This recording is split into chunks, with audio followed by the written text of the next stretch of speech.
Bueno, ya estamos con Alfredo Zayat. Alfredo, ¿qué tal? Muy bien. Bueno, ¿Cómo va? hablando de las tantas implicancias, yo daba un dato hace un rato de cuántas personas se jubilaron en el primer trimestre con moratoria. Sí. 3 de cada 4. Lo cual, en cuanto no haya moratoria, bueno, 3 de cada 4 no se van a poder jubilar. Y hay muchas que además generan mucha suspicacia respecto a los negocios que genera. Si genera negocios tan grandes, al lobby que hay entonces para que salga. Hacía muchos años que no había tantos rumores de que hay guita dando vuelta. Y cuando vos ves cómo votan tan separados, te genera, ¿no? ¿Viste lo que pasó con las tabacaleras? Sí. Faltaba que los legisladores se pusieran una gorrita de cada una. Y por suerte en estos últimos días empezó a aparecer más nombres y apellidos, ¿no? Digamos, claramente está Tabacalera Sarandí, por un lado, por otro lado está Philip Morris y Massalí en particular. Claro. Digamos, porque si no, cuando aparece, dice, bueno, se debate el tema del tabaco, se debate el rey del... ¿Pero qué estamos hablando? Claro. Digo, fíjate que acá... No hay buenos y malos ahí, me parece. No. Ahí lo que hay es es un poco histórico, pero es el Estado Claro. cómo regulás. Claro. Y entonces después cómo sectores del Estado son cooptados por factores del poder. Vamos, hay un factor que me parece que es, no sé si la palabra es interesante, simplemente queda exhibido como los factores de poder tienen una capacidad de lobby e influencia sobre los representantes del pueblo o los representantes de las provincias, y en este caso quedan mucho más expuestos, ¿no? Exactamente. Entonces agarrás, entonces eso genera cierto malestar, cierta desilusión, porque después uno agarra y dice, bueno, pero ¿por qué existe cierto malestar social respecto a instituciones democráticas, que las defendemos y las vamos a defender? ¿Por qué existe cierto desencanto con sectores de la política y con los políticos? Y bueno, cuando en última instancia... No todos, y esto es verdad, no todos, no todos. No, claro. Vamos, vos agarrás y decís, pero ¿qué es lo que están haciendo? Y es como que se replica, y no solamente en la Argentina, Estados Unidos es una exposición todavía mucho más brutal. Bueno, Pichetto Mucho está brutal. pidiendo que se legalice como en Estados Unidos, cosa que quede sobre la mesa el lobby. El lobby. Claro, Entonces, claro. Cuando vos entras al Congreso, viste que pasamos, nos dan una tarjetita, dejamos la mochila o el bolso ahí, qué sé yo. Y dice, ¿usted quién es? Yo soy Roberto Navarro, lobista. y bueno, Vengo por lo del lobby. Pero sí existen. Claro, Digamos, claro. no es que no existen. No es que Claro. vos agarrás y decís, bueno, vamos a crearlo para... Que sería como la diferencia entre la publicidad oficial y el sobre. La publicidad oficial sale ahí, sale la publicidad oficial. Entonces vos sabés, se factura, el sobre no sale en ningún lado. Claro. Entonces en este caso se legalizaría. Vos sabés que entró un lobista y se reunió con tal congresista. Y además podés regularlo. Claro. Porque lo que ¿Hasta termina- dónde? Claro. ¿Y hasta dónde puede estar financiando Claro. campañas políticas? ¿Cuánto Claro. puede estar financiando a Claro. políticos?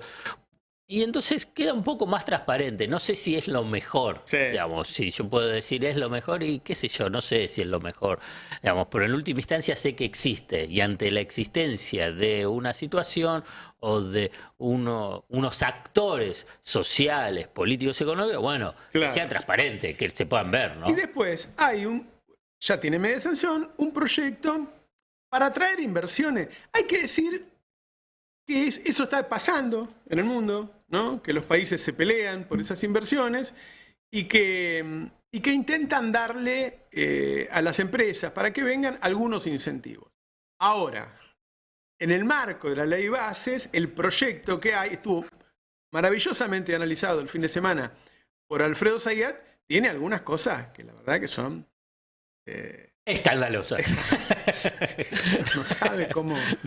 No busques otra. No, porque yo digo, un legislador no es que debería votar en contra, debe ser así, tirarlo. Es decir, sacame esta porquería que me da vergüenza tenerlo en las manos. Vamos a poner un contexto internacional, un contexto qué es lo que pasa con algunos países y qué es lo que tiene que pasar en Argentina.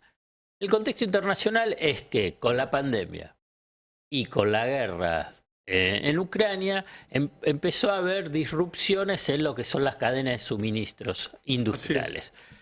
Que ya venía una tendencia no de disrupción de las cadenas de suministros industriales y de desarrollo industrial, sino por la irrupción de China y de países asiáticos, porque no es solamente China, porque China a partir de ahí empieza a tener toda una influencia sobre Asia, que empieza a virar, digamos, lo que sería la producción industrial en el mundo hacia Asia, y los tradicionales países industriales, Estados Unidos y la Unión Europea, quedando en una situación relativa más retrasada. No significa que acá Estados Unidos y la Unión Europea perdían. Entonces empieza a haber ese contexto de las últimas décadas, la pandemia y la guerra,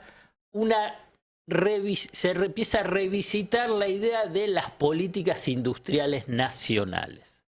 Que tenés ejemplos en la representación política en Trump, American First. Eso, primero América. Claro. O sea, primero desarrollamos Estados Unidos, primero desarrollamos la producción industrial en procesos que se estuvieron dando en Estados Unidos y Europa de desindustrialización. Incluso, mirá, esta tendencia que está cambiando no es lo de la década del 90, ¿eh? La década del 90 es la apertura comercial, la desindustrialización, digamos que el libre flujo del comercio y de los capitales. Ahora no, ahora empieza a haber... El menemismo se dio en un contexto donde eso era normal en el mundo. Exacto. Esto no. Esto no, no. Empieza a haber proteccionismo a un nivel, digamos, porque a mí me gusta ver el tema de la tendencia, hasta que el Fondo Monetario Internacional publicó papers, documentos sobre, bueno, vuelve la política industrial. Y no es que la cuestionan. Obviamente dentro de ese marco de la ortodoxia que marca, que es libre mercado, etcétera, pero vuelve la política industrial. Este es el contexto. Después, ¿qué pasa en los países?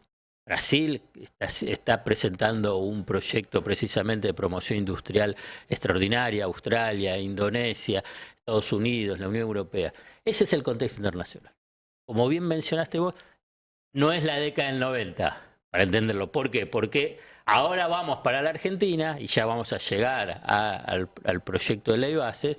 Es como que hay como una suerte de revival del neomenemismo, de que se piensa que sigue el consenso de Washington de la década del 90. Hay un nuevo consenso de Washington que ya fue publicado por el Departamento de Estado, donde también están los principales puntos, y no son los de los 90. Al revés, uno de los puntos es decir, el desarrollo industrial. Obviamente que hablan de Estados Unidos, claro. No están diciendo que todos los países se desarrollen industrialmente, porque no, porque lo que quieren es retomar ese liderazgo. Y estamos hablando de industria de punta, ¿no? Estamos hablando de la gran tensión o disputa a nivel global, a nivel de lo que es la industria tecnológica, la inteligencia artificial, etcétera, etcétera.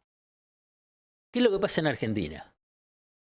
Con esta suerte de neomenemismo o neopolítica de los 90, se piensa que el mundo no cambió. Y aquí aparece la ley bases. Y dentro de la ley bases, el régimen de incentivo a las grandes inversiones, el RIGI, ¿no? Que es un capítulo central de la ley bases. Digamos, vuelvo sobre esto. ¿La Argentina necesita un plan de incentivo a las grandes inversiones? La respuesta es sí. ¿Por qué? Por todo lo que estuvimos hablando. Ahora bien, ¿cómo es ese régimen de incentivo para las grandes inversiones? Digamos, ¿ese régimen de incentivo para las grandes inversiones sirve para el desarrollo industrial? La respuesta es no. No, al revés, es de desindustrialización. Desincentiva en realidad la producción nacional. Es impactante, porque, digamos, si uno lo puedo resumir, es un régimen de incentivos para las grandes inversiones de recursos naturales. Y hasta ahí llegó. Lo dice explícitamente, te da los sectores para cuáles es la ley. Hidrocarburos, minería, el campo. Industria, nada. Esto implica una Argentina muy desigual, digamos, sin empleo de calidad, con un nivel de marginación fabulosa. Pero ese régimen de incentivo a las grandes inversiones es escandaloso por varios puntos. No solamente por esto conceptual que estamos hablando, que es de desindustrialización. Primero plantea un horizonte de estabilidad impositiva, cambiaria y jurídica de 30 años. O sea que te condiciona, no importa si va a estar Milei, no está Milei, cuál va a ser los próximos gobiernos, te lo condiciona. Con unos beneficios vinculados con impuestos a las ganancias, con quebrantos impositivos, con los derechos de exportación, con la disponibilidad de los dólares de las exportaciones, que no lo tiene nadie, no tiene nadie. Además, ese tema en particular es tremendo, porque si vos decís, bueno, la verdad es que de ahora en más no vamos a garantizar los insumos para Argentina, digo, lo que nos importa es que traigan dólares, no vamos a bajar los costos de la energía para mejorar la industria, lo único que nos importa es que traigan dólares, pero ni siquiera eso. No, porque lo que plantean es que al cabo de los 3 años vos podés dejar todos los dólares afuera. Es cuando maduró la inversión. Ya está, claro, porque no lo tenés, ya el proyecto después, ya Claro. lo tenés los dólares. Bueno, también es que no tienen derecho de exportación, o sea que no tienen retenciones.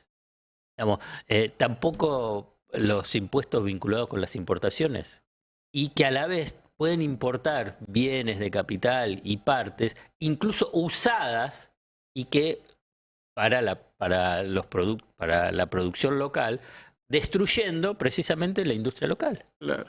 El impuesto a la ganancia el 25%, cuando la tasa máxima es del 35%. O sea que va a haber pequeñas y medianas empresas que van a pagar 35% y estos grandes inversiones hasta van los trabajadores pagan 35. Claro, bueno, así todo. Entonces, a nivel impositivo y cambiario es La escandaloso. ruptura del encadenamiento productivo es terrible, ¿no? Porque el hecho de que los tipos puedan comprar los insumos en el exterior, incluso traerlos usados, bueno, todo el empresariado pyme que hay alrededor de las grandes energéticas, que es muy importante, Chao, lo rompes. lo rompes.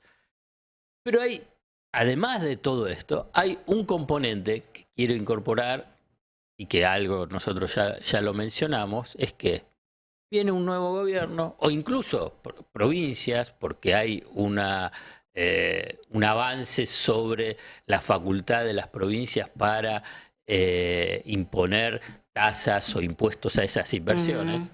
No pueden, las provincias no pueden. O sea, los senadores que van a votar esto, vamos, piensen en la finanza de sus provincias.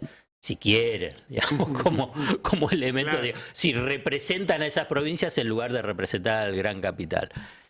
Es que ante cualquier modificación de estas normas iniciales que pueda disponer un futuro Poder Ejecutivo Nacional o provincial, estas empresas que entren en este régimen, obviamente que son grandes empresas y fundamentalmente los grandes conglomerados locales e internacionales, puede decir, ustedes gobierno, están violando las normas establecidas y nos sentimos perjudicados. Entonces vamos a ir a tribunales, vamos a ir a juicio. ¿Dónde ese juicio? ¿Los tribunales nacionales? No. En tribunales internacionales. ¿Pero qué? ¿En tribunales internacionales?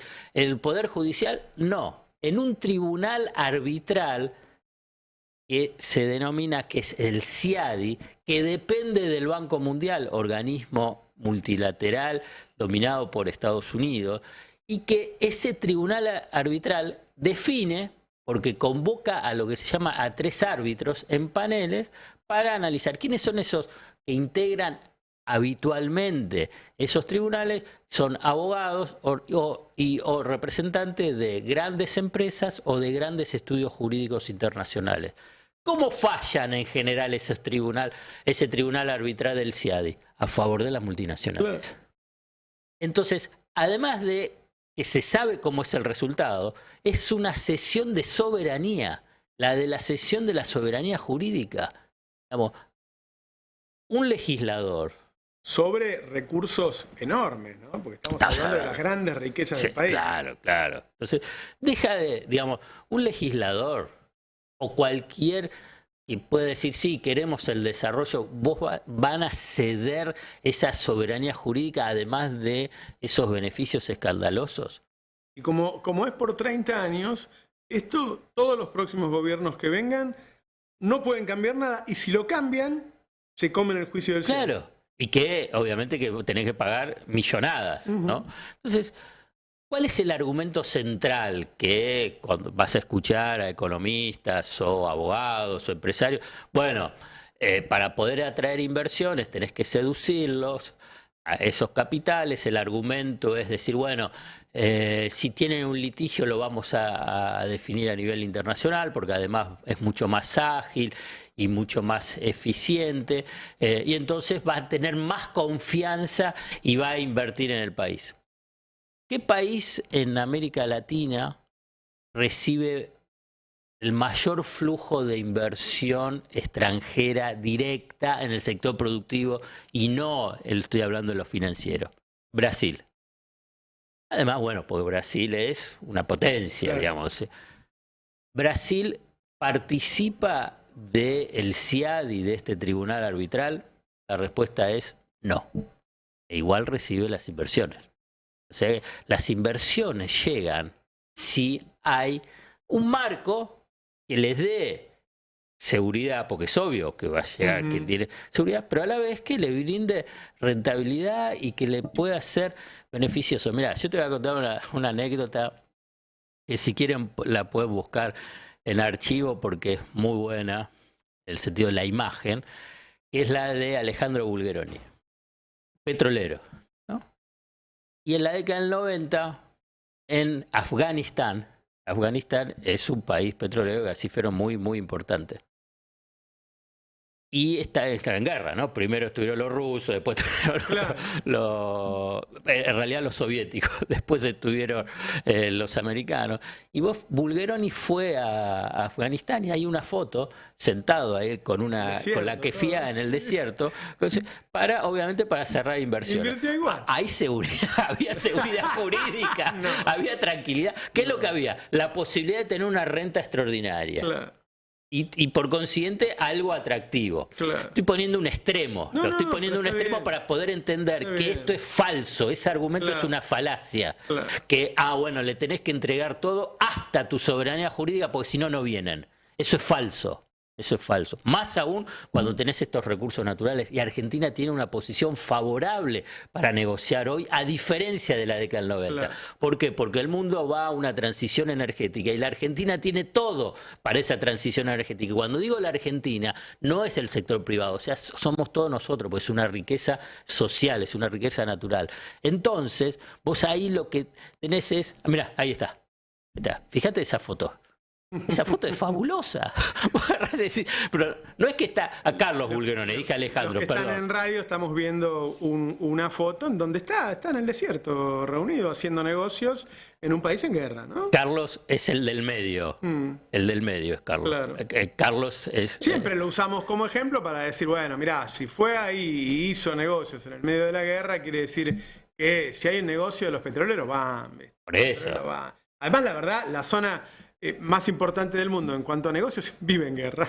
No. En cuanto a petróleo vive en guerra, digo. Pero por eso, digamos, esto por el petróleo, pero esto es lo mismo puede pasar con el tema de la minería. Yo no digo que no tenés que darle un horizonte, pero hay una contraprestación que se busca a nivel de lo que es el encadenamiento de valor a nivel nacional, la transferencia de tecnología, o sea, el know-how, digamos, el compromiso de empleo local, el compromiso de pago de impuestos, el compromiso de insumos locales, de aportes de dólares, más aún para una economía bimonetaria y con el problema de la restricción externa. Digamos, tiene que haber una política, digamos, de política industrial de verdad. Esto no es una política industrial de verdad, al revés, es una política de desindustrialización.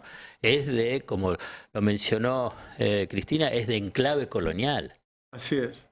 Entonces, bueno, esta es la responsabilidad central que tienen los legisladores.